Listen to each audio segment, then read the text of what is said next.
Dragon's Dogma 2 offers a wide variety of playstyles depending on what vocation you select. Most of these are the kinds of archetypes that you'd expect: melee sword fighter, speedy dagger-wielding thief, ranged archer, and spell-slinging mage. And some are hybrid vocations like Mystic Spearhand and Magic Archer that combine elements of one vocation with another for a completely new style of play. But what of the Trickster vocation? It was revealed as part of the Dragon's Dogma 2 showcase back in November, but little has been shown of this unique class beyond that quick 45-second look and a short description on the Dragon's Dogma 2 website. Fortunately, as part of our visit to Capcom, we got to sit down and play with the Trickster for about an hour, and I can confidently say that this is a style of gameplay unlike anything I've ever seen in an open-world action game.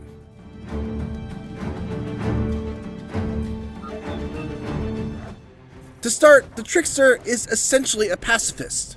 Their chosen weapon, a ceremonial censer, does little to no damage when it's swung at an enemy. Instead, the purpose of attacking is to build up aggro and pull an enemy's attention towards you. To that end, you also have a special ability called Suffocating Shroud that sends out your smoke in a wide area and draws a large amount of enemy attention towards you. So, the question is, why would you want to get a whole group of enemies swarming on you if you can't actually damage them? See, that's where the word Trickster comes into play. By using the Trickster's unique skill, Effigial Incense, you create a simulacrum, or a clone for simplicity's sake, that enemies will perceive as the real you. This clone has its own health bar and will disappear if it's killed, but you can also teleport the clone to you while it's still alive with the press of a button. This way, you can basically kite enemies to wherever you want as long as you keep their aggro and keep your clone alive.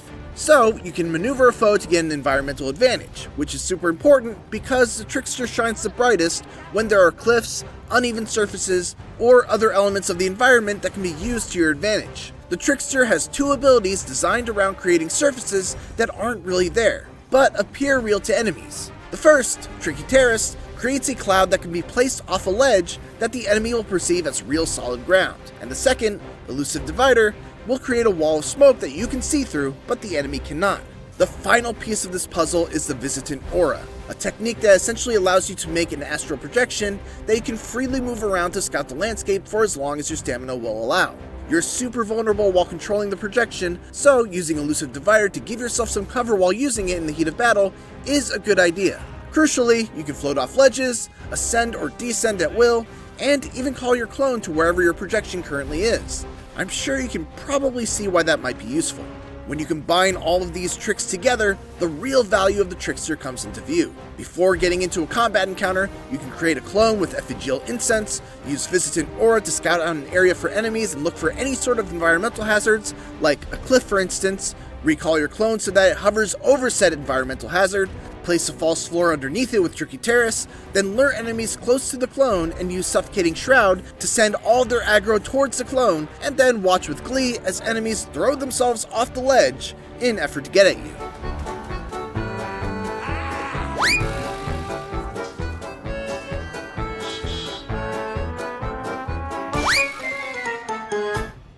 Now, obviously, this is a lot of prep to go through, and it isn't going to be practical in every single situation, which is why the Trickster is also equipped with some other tricks up their sleeves. First and foremost, they are a support class, relying on and substantially buffing the strength of their pawn party so that they can do most of the heavy lifting. One such buff is Aromatic Resurgence, which supercharges your party, making them hit a lot harder. While I was playing for gameplay capture reasons, I had to make a mental note not to use this buff because my pawns would kill all of my foes before I got a chance to show off any of the more technical tricks of the vocation. The most powerful spell I saw of the Tricksters was Dragon's Delusion, which takes some time to cast, but brings forth an illusion of a dragon that terrifies any enemy that sees it, even large ogres, bringing them down to their knees, giving your pawns ample opportunity to do big damage. Since most of the Trickster's other skills seemed well suited for dealing with small to mid-sized enemies, this was a really nice addition to see as something that could also let them deal with the bigger and badder enemies.